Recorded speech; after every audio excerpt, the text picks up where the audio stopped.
Eu não preciso ser intimado para participar do processo. Eu posso intervir voluntariamente, estou intervindo. E vai precisar juntar, fazer uma certidão que é tempestivo, está lá, o ato foi praticado pelo juiz dia 11 de setembro. Hoje é dia 15, eu estou absolutamente dentro do prazo. Então, exigir que a parte traga alguma certidão para provar que está no prazo, ou não conhecer do recurso porque não tem a certidão, me parece um extremo exagero.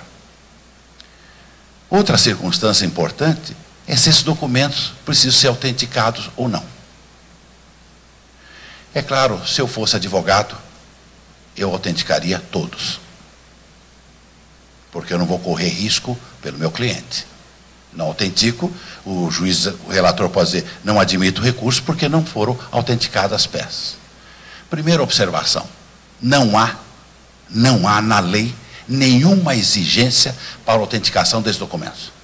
Pelo contrário, lá na frente está dito o seguinte, que o próprio advogado pode atestar nos autos que aquilo é cópia fiel. Então não há nenhuma razão para se exigir autenticação. E aqui eu queria fazer um parênteses. Embora eu tenha a carteira da ordem, eu fiz uma experiência de alguns meses como advogado e não gostei. Não gostei nem do exercício, nem de mim mesmo, porque eu não tenho perfil para advocacia. Precisa um perfil especial e eu não tenho. Estava comentando com o doutor, que é advogado, que precisa um perfil especial, eu não tenho, então não me interessei pela advocacia. Em menos de um ano, encerrei as atividades. Mas nesse pouco tempo, eu pude perceber que muitas vezes o advogado se vê obrigado a tomar algumas atitudes ou a agir dessa ou daquela forma e que lhe pode causar algum aborrecimento, algum transtorno futuro. E que essas defesas dos advogados deviam ser feitas indiscutivelmente pela ordem. Não estou contra a ordem, não faço campanha na ordem, não sou candidato a nada na ordem. Absolutamente nada. Mas me parece que nesse particular, nós advogados, precisávamos exigir mais da ordem. Vejam só o que me parece, eu como juiz, nunca exigi autenticação. E explico por quê. Porque vejam só, quando os senhores forem se formar, ou aqueles que já são formados, prestaram juramento. Prestaram juramento. Um juramento que o senhor se compromete a agir com dignidade, em outras palavras. Tem as suas palavras sacramentais, mas em suma é isto. Eu vou agir de acordo com a lei, com dignidade, etc, etc. Muito bem. Então eu sou advogado e digo, estou juntando cópia disso ou daquilo. E não serve. Não serve. Precisa que um escrevente de cartório me sinta à vontade para dizer, não estou diminuindo o escrevente de cartório, eu fui escrevente de cartório, não ser juiz. Precisa um escrevente de cartório que tem o segundo grau, que ele coloque lá assim, o referido é verdade ou fé. Eu não consigo entender, confesso aos senhores que nessa fase da vida, eu não consigo entender ainda como é que isso pode subsistir. Quer dizer, o que eu como advogado afirmo não vale. Agora lá no cartório ele põe, é referido é verdade ou fé, agora serve. Não me parece crível, e não me parece crível que a ordem permita que essas coisas ocorram. Porque não dá para um advogado sair como Dom Quixote, batalhando contra os moinhos de vento. Mas é preciso que a ordem faça alguma coisa. E só aproveitando, já que eu estou aqui nesse desabafo, aproveitando um segundo, não consigo entender como é que se permite que o juizado especial não tenha advogado. Também não tenho filho advogado também. Mas quantos se formam? Eu tive isso, a sensação do escritório. Quantos currículos recebia por dia de recém-formados procurando emprego? E não tinha onde colocar.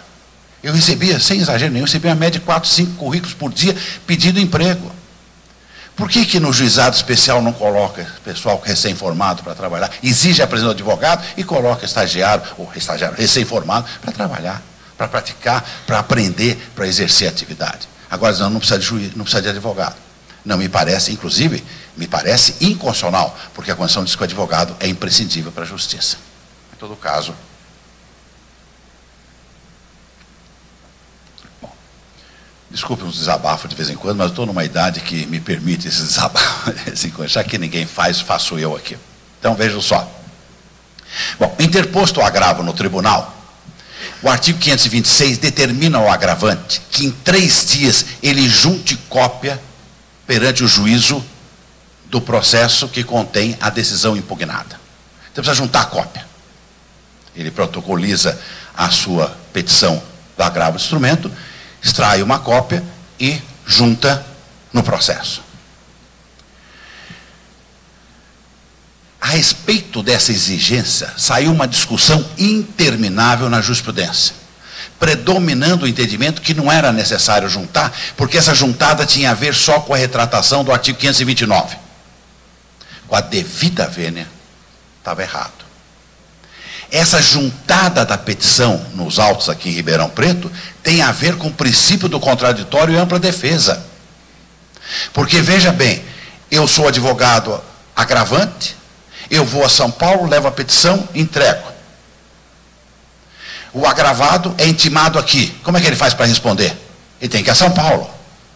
Porque não tem a peça. Se não juntar nos autos, ele não tem como se manifestar. Ele teria que ir a São Paulo. Bom, é um prazer ir a São Paulo, não sei se vai ser bom ir a São Paulo, mas se ele for dativo, como é que ele vai a São Paulo? Então, por incrível que pareça, por mais que os tribunais tenham dito, o artigo 526 era uma exigência do princípio do contraditório.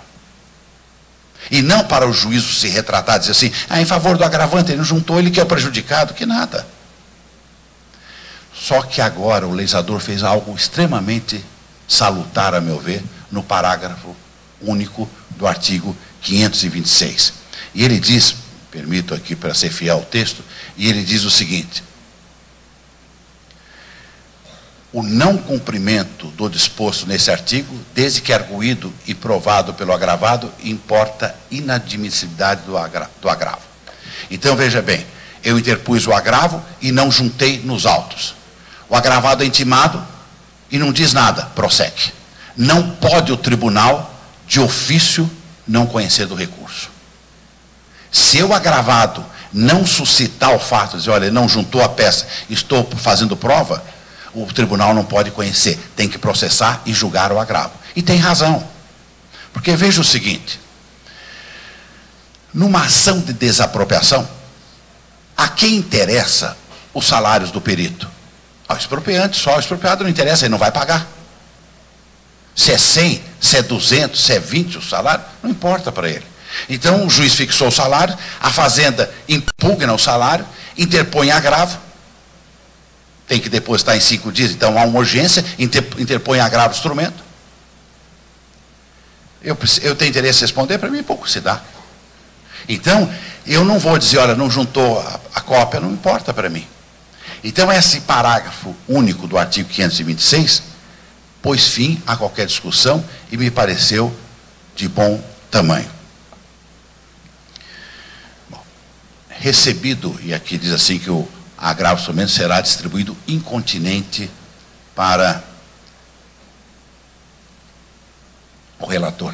É engraçado, o legislador, quando quer dar rapidez, ao invés de ele arranjar verbas, arranjar estrutura para o Poder Judiciário, ele usa as palavras imediatamente, incontinente. Não adianta. Faz distribuição incontinente, não tem funcionário para levar o agravo. Estou exagerando aqui também. Não tem funcionário para levar o agravo para o relator, que adianta, distribuiu, ficou lá no cartório, e daí? Daqui 3 dias chega. Mas fica bonito colocar na lei incontinente. Então está aqui. Distribuído incontinente, vai ao relator. Em primeiro lugar, faz juízo de admissibilidade.